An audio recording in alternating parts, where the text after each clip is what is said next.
दूजी आस शुरू हो गई। ਜਾਂ मैं इस तरह कहां कि बहुत छेती उस बच्चे नूं तालीम दे लई तैयार किया जाता है। बहुत छेती अरदासां करते हैं, बेनतियां करते हैं। जदों वो तालीम लैके बाहर निकलता है, अरदास तीजी फाइल फिर लग जाती है, हे प्रभु इसकी कामयाबी नौकरी। जदों उसकी नौकरी लगी है, चौथी अर्जी फिर पहुंच जाती है, प्रभु इहदा रिश्ता बहुत चंगा होए, बहुत चंगा होए। ते हाले नौकरी लगी है, हुण रिश्ते की अर्जी फिर परमात्मा के दर ते। और जदों रिश्ता होया फिर कहंदा, हे प्रभु इसका कारज बहुत चंगे तरीके दे नाल हो जावे। और जदों विआह होया फिर एक नवीं आस कि फिर हुण बच्चे दा बच्चा चाहिदा है। और अखीर विच मनुख का सफ़र खत्म हो जाता है। इसनों फरीद ने कहा, मनुख ऐसी आस लैके आया जो ऊणी है, अधूरी है। आयो बंदा दुनी विच वत आसोणी बन, मलकल मौत जा आवसी सब दरवाजे भन। किहड़े दरवाजे? इत्थे जो किया है कि सब दरवाजे भन, मुराद कि साडे जो द्वार हैं, 9 द्वार, इन्हों भन के बाओ। पहला अखां कमज़ोर होईयां, फिर कन्न कमज़ोर होए, रसना कमज़ोर होई, तो इस तरह वेखदियां वेखदियां 9वें द्वार कमज़ोर पै गए, कमज़ोर पै गए। और ये सबूत है, किसका सबूत है कि मलकल मौत आ रही है। ये सबूत है। जिमें जिमें शरीर कमज़ोर होता है, ये साढ़े हथ विच सबूत आता है। कल परसों मैं अर्ज कर रहा सी कि जिहड़ा जिहड़ा दिन आता है वो साढ़े हथ चों निकलता जा रहा है, निकलता जा रहा है। तुलसीदास ने इत्थे एक पंक्ति मैं अर्ज करा, वो लिखता है कि हे प्राणी, तेरे शरीर दे विच जिहड़े श्वास हैं ये बहुत कीमती ने। तो परमात्मा नूं गा ले, ओ राम जो रम्या होया है तू उसनूं गा। जो हर घट विच बैठा होया है उसनूं तू गा ले, भज उसनूं। तो इस तरह भजना उसनूं, इस तरह गावना राम दे नाम नूं कि फिर तन तरकश से जात हैं, श्वास सरीख है तीर, तुलसी विलंब न कीजिए भज लीजय रघुबीर। तो देरी ना कर, तू प्रभु नूं गा, देरी ना कर। क्योंकि तेरे शरीर दे विचों जिहड़े साह निकलते जा रहे हैं, ये इस तरह निकलते जा रहे हैं जिवें तरकश दे विचों तीर कमान निकलता है।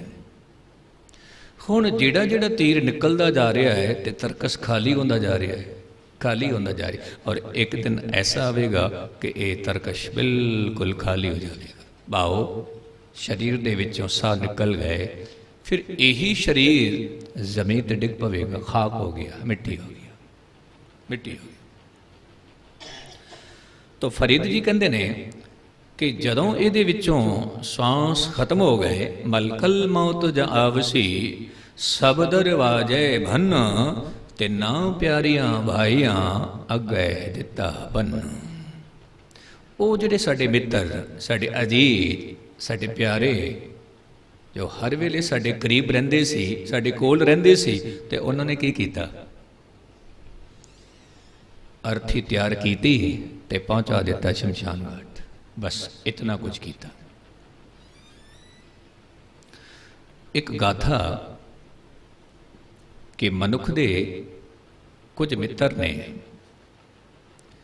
जिन्हां दे विच एक मित्र ऐसा है जिहड़ा मनुख दे नाल नहीं जाता मरन वेले। मनुख दा जिहड़ा दूजा मित्र है वो मनुख दे नाल बस उत्थे तक जाता है, शमशान घाट तक। मैं अर्ज करा, एक मित्र ऐसा है तो मित्र पर जिस वेले मनुख की मौत होंदी है वो उस वेले उसनों छड्ड के चला जाता है। एक मित्र तो ऐसा है, पर उस मित्र नूं मनुख बहुत प्यार करता है, बहुत प्यार करता है। जदों भी मनुख की मौत हुई वो मित्र उसी वेले छड्ड के चला गया। जिहड़ा दूजा मित्र सी वो शमशान घाट तक जाता है, और तीजा जिहड़ा मित्र सी उसदे नाल कदे दोस्ती पाई नहीं, कदे गलबात ही नहीं हुई, पर है वो भी मित्र। उस मित्र ने जाना सी ओड़क तक, अखीर तक, लेकिन उहदे नाल सांझ ही नहीं पाई, उहदे नाल गलबात ही नहीं हुई। तो ये जिहड़े तीन मित्र ने, इन्हां दे विच प्रथम मित्रता है धन दौलत। एक कदम भी नाल नहीं जाती, एक कदम भी। एक तरफ मनुख की मौत होई, दूजी तरफ वो वख हो जाती है। दूजे मित्र वो ने समाजिक मित्र जिहड़े शमशान घाट तक चलते हैं, और जिहड़ा तीजा मित्र सी जिहदे नाल असीं साझ ही नहीं पाई, गलबात ही नहीं हुई, वो है प्रभु दा नाम, प्रभु दा सिमरन। जिसने ओड़क तक जाना सी, अखीर तक जाना सी, उहदे नाल साझ ही नहीं पाई, उहदे नाल गलबात ही नहीं हुई। इस करके साहिब जी कहंदे ने, मेरे मन नाम नित नित ले। ये नाम इस तरह गा कि जिस तरह तेरे शरीर लई श्वास बहुत जरूरी ने, ते परमात्मा दे नाम नूं भी अपनी आत्मा लई बहुत ही जरूरी मन ले कि जिवें श्वासां तो बगैर शरीर नहीं चल सकता, उस तरह नाम तो बगैर आत्मा नहीं चल सकती। तो इस तरह परमात्मा दे नाम नूं, परमात्मा दे सिमरन नूं अपने श्वासां दे नाल जोड़ ले, जोड़ ले। तो फरीद जी कहते ने, वेखो बंदा चलिया चाहो जणियां दे कन। हुण एक एक पंक्ति मनुख नूं बहुत कुछ समझा रही है, बहुत कुछ। की कह रही है कि जरा इसनों देखना, देखो बंदा चलिया किस तरह जा रहा है, पैदल तो नहीं जा रहा। कहते ने ये बंदा चंद मित्रां दे मोढे ते जा रहा है, मोढियां ते। वेखो बंदा चलिया चाहो जड़ियां दे कन। हे फरीदा, ये ओही बंदा जिहड़ा कदे पर्वतां ते चढ़ जांदा सी, ये ओही बंदा जिस विच बहुत ताकत होया करदी सी, ये ओही बंदा जिहड़ा घट अवघट मार्ग दे विच भी सफ़र कर जांदा सी, अज ओही बंदा कि दूजियां दे मोढे ते जा रहा है। की होया इसनूं? कहंदे ने वो ताकत खत्म हो गई, वो वित्त खत्म हो गई, वो शक्ति खत्म हो गई। कि इस तरह शक्ति खत्म हो गई कि अखीर विच शमशान तक पहुंचना भी औखा हो गया। हाँ, पहुंचना औखा हो गया। इसनों दूजियां दे मोढियां दा सहारा लेना पै रहा है। तो इत्थे फरीद जी कहंदे ने कि ते तू हंकार न कर बैठना अपनी ताकत दा, कदे भी नहीं। देखो तू देख, अपने अखां दे नाल देख। देखो बंदा चलिया चाहो जड़ियां दे कन। अक्सर असीं सारे ही जांदे हां शमशान घाट, किसी दी अर्थी दे नाल सारे ही जांदे। जदों उसकी अर्थी नूं अगन भेंट करते हाँ, फिर सारियां दी वापसी होंदी है, सारियां दी वापसी। जिहड़ा शरीर सी वो तां अग विच सड़ गया, जिहड़े मित्र सी वो तां अपने घर आ गए। हुण जिहड़ी रूह है वो प्रभु दे दर ते जा रही है लेखा देण वास्ते। तो फरीद जी कहंदे ने, फरीदा अमल जे कीते दुनी विच, ये दुनी है। इत्थे जिहड़े अमल कीते ने, यही अमल यही कर्म दरगह आए कम। इस दुनी दे विच जिहड़े तू कर्म कीते ने, वो कर्म तैनों ही कम आणगे। तैनों जे चंगे होणगे तां तैनूं ही कम आणगे, जे मंदे कर्म होणगे तां वो सज़ा तैनूं ही भोगनी पैगी। इस करके कई दफ़ा ये अर्ज करदा हाँ कि अपने ही दिल में डूब कर सुरागे जिंदगी पा जा। तू मेरा नहीं बनता ना सही अपना तो बन, कि जेकर तू मेरा नहीं बनता ना सही बंदगी कर अपना तो बन। तू खुद दा तो बन, जे तू खुद दा ही नहीं बनया तो दूजे दा किस तरह बनेगा। तू खुद दा बन भाओ, तू बंदगी कर, इबादत कर।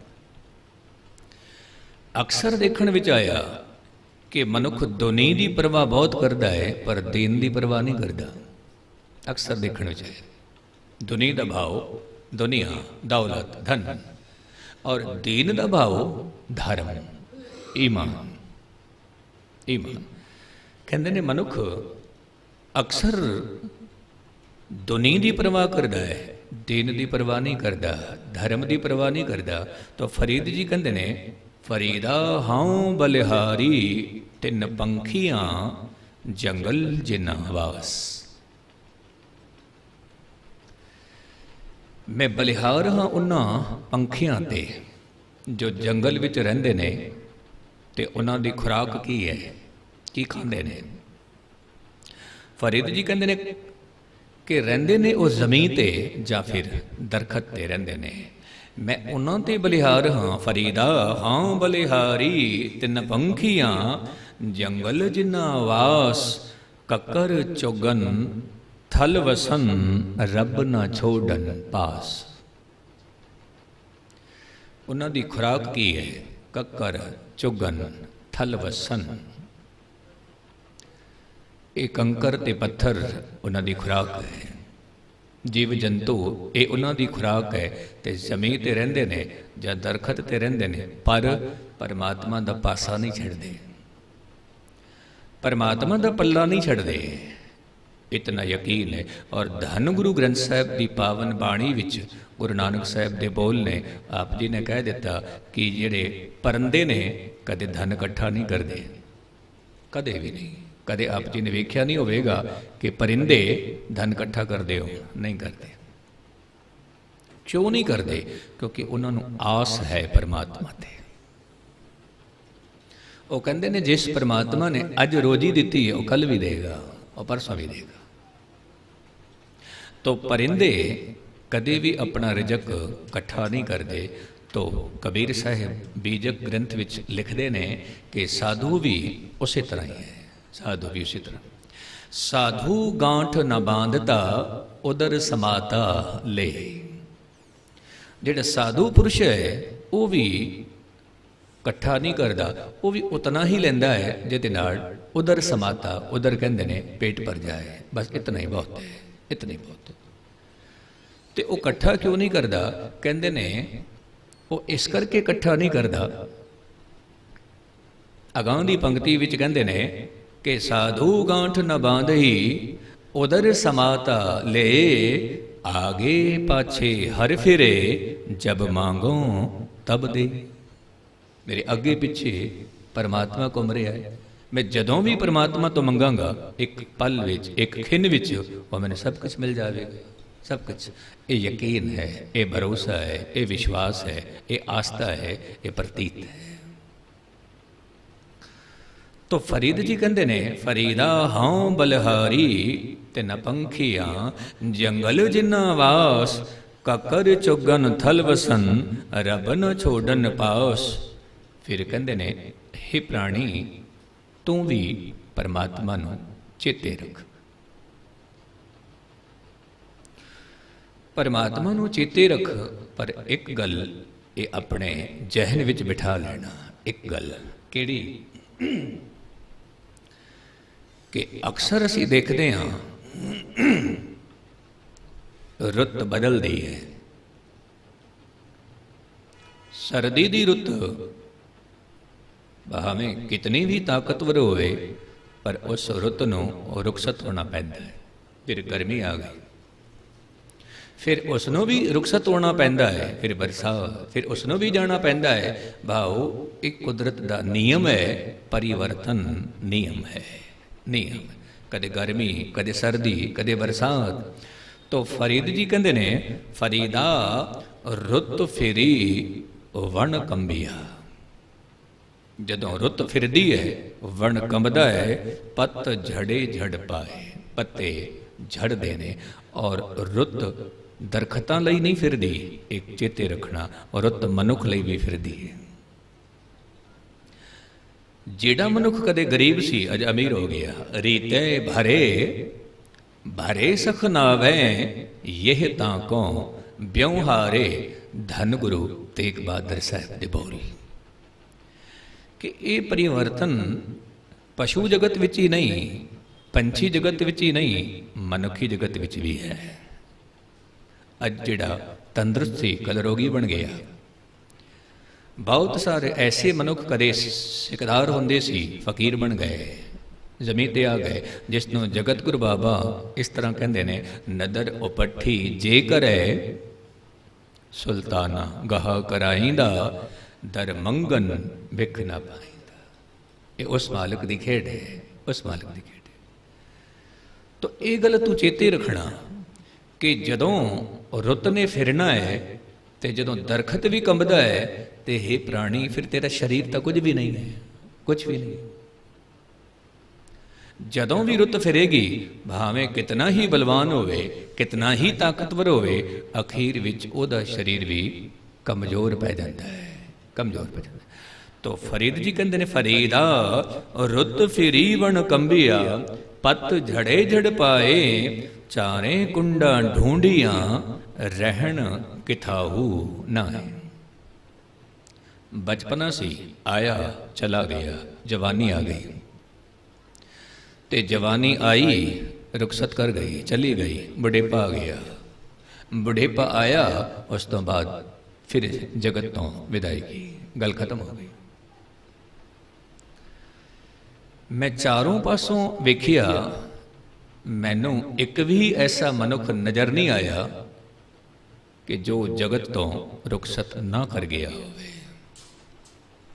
अखीर विच दरखत हिलदा है, दरखत कंबदा है, जदों रुत ही फिर गई तो फिर दरखत भी कंबदा है। दरखत भी दी दशा भी जिहड़ी है वो दयनीय हो जाती है, कमजोर हो जाती है, कमजोर। तो फिर फरीद जी कहते ने कि उस प्यारे नूं मिलन लई मैं की करा। हुण इत्थे गौर करना, एक सलोक ये फरीद का सवाल है, फिर जवाब धन गुरु अमरदास साहब जी देंदे ने। सवाल किस तरह करते हैं, कहते ने फरीदा पार पटोला धज करी, कंबलड़ी पहरे। इतनी तड़फन है, इतनी प्यास है परमात्मा दी कि मैं अपने कपड़े भी लीरो लीर कर दवा और कंबलड़ी भाव खद्दर के कपड़े पा लवा, पर मैंने प्रभु चाहिए है। मैंने उस निरंकार की प्यास है।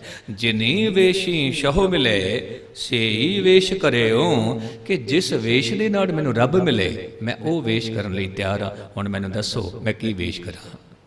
जेकर कोई कह दवे कि मैं कपड़े भी लीलो लीर कर दवा, मैं तैयार हाँ।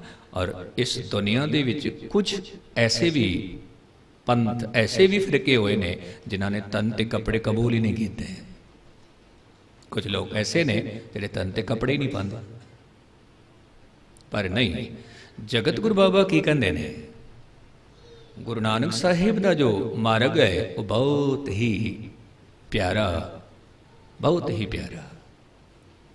आप जी कहते ने ना भोजन छड्डण की लोड़ है, ना पानी नूं छड्डण की लोड़ है, ना कपड़े छड्डण की लोड़ है, पैरों दे विच पाए हुए जोड़े ना उन्हां नूं छड्डण की लोड़ है। तैनूं कुछ भी नहीं छड्डना, कुछ भी नहीं। तो बहुत सुंदर महलों में रह सकता है, तो बहुत सुंदर कपड़े पा सकता है, तो बहुत रसमई भोजन छक सकता है। पर एक गल चेते रखना, जे रब की चाहत है तो धन गुरु अमरदास पातशाह दे बोल ने फरीद नूं संबोधन करते हुए कहते ने, काए पटोला पाड़ती कंबलड़ी पहरियो। तो क्यों कपड़े फाड़दा है रब वास्ते? तो कंबलड़ी क्यों पाउंदा है? तो कपड़े लीरो लीर क्यों करदा है? तो एक कम कर, जिहड़ा कम तैनूं मैं दसण जा रहा, तो ये काम आप जी दे वास्ते सारियां दे वास्ते एक काबिल कबूल होवेगा। वो किहड़ा है? नानक घर बैठियां, नानक घर ही बैठियां शहो मिले, जे नीयत रास करे। जे किधरे नीयत रास हो गई, जे किधरे नीयत ही खोटी है, रब ने नहीं मिलना। फिर जेकर तेरी नीयत रास है, तेन किते भी जान की लौड़ नहीं है, किते भी जान की लौड़। कई दफ़ा की होंदा है कि नीयत खोटी होंदी है, भावें कोई धार्मिक स्थानों पर बैठा होवे कोई फर्क नहीं पैगा। नीयत ही खोटी है, रब किस तरह मिलेगा? क्योंकि धर्म की जिहड़ी यात्रा है, धर्म की जिहड़ी साधना है, वो नीयत ते टिकी हुई है, मन ते टिकी हुई है। तो जिवें जिवें इस नीयत नूं असीं सवारांगे, तिवें तिवें गल बनेगी, तिवें तिवें असीं अवस्था के मालिक बनांगे। तो इहदे लई शब्द की कमाई, क्योंकि शब्द और सुरत का मेल है। धर्म की यात्रा दे विच शब्द और देह का मेल नहीं है। खिमा करना, अर्ज नूं समझना, शब्द और सुरत का मेल। सतगुरु जी तो इस तरह भी कहते हैं कि तेरा मत्था टेकना भी उदों कबूल है, तुदनो निवण मनन तेरा नाम। जेकर तू परमात्मा की गल ही नहीं सुनी, परमात्मा की गल ही नहीं मनी, तो तेरा निवना, तेरा झुकना, ये तो फिर बेकार है। गल ही नहीं सुनी, गल ही नहीं मनी। तो सब तो प्रथम जिहड़ी गल है, वो गुरु दे बचना ते पहरा देना है। दूजी गल मैं अर्ज करा कि जदों गुरु दे बचना ते पहरा असीं दे दिता, तो फिर किसी भी मनुख नूं मत्था टेकण की लोड़ ही नहीं है, लोड़ ही नहीं है। बचन कबूल कर ले, फिर किसी मनुख नूं मत्था टेकण की लोड़ ही नहीं है, लोड़ ही नहीं है। क्योंकि गुरु नानक साहिब के घर विच आप जी ने जे सत्कार ही करना है, एक दूजे नूं फतेह बुलाई, सत्कार हो गई है। सत्कार मन का की करना है, सत्कार शब्द का करना है, सत्कार धन गुरु ग्रंथ साहिब का करना है, सत्कार मनुख का भी करना है। तो साडे कोल फतेह है, गुरु दी फतेह बुलानी है, पैरों ते मत्था टेकना नहीं है। क्यों? क्योंकि मैं छोटी जी अर्ज करा, एक महापुरुष कहा करदा सी कि बंदगी करके मनुख 1 रुपया कमांदा है। बंदगी करके, सिमरन करके मनुख 1 रुपया कमांदा है, तो फिर मत्था टिकवा के 99 रुपये बर्बाद कर देंदा है।